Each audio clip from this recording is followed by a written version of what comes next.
I remember that day in the weaver's cottage in May of 1782.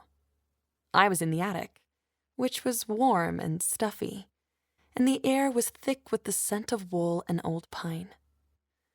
Through a cracked and aged window pane that had begun bubbling as age took its toll on the wood, a dwindling ray of orange light crept slowly across the floor.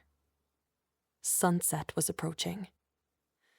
I looked at my fingers, which were rough from weaving, and I brushed them along the loom one final time. This loom had fed me, clothed me, and been a loyal companion. But it was not enough. Not anymore. At the age of 21, I was finally free and living life on my own terms. My indenture, which had bound me in service to the Thomas family, had ended a few years ago. I had spent 8 long years serving others, scrubbing floors, milking cows, and sewing from dawn to dusk.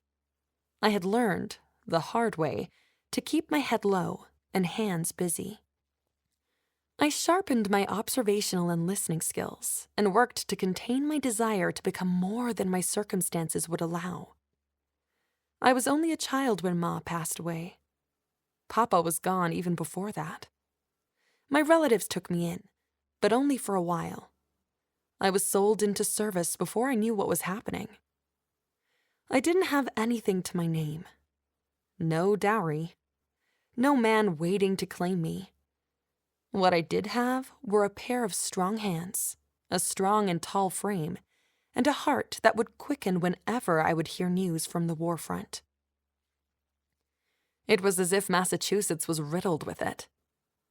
The Revolutionary War was spreading like weeds across the land in the form of skirmishes here and there.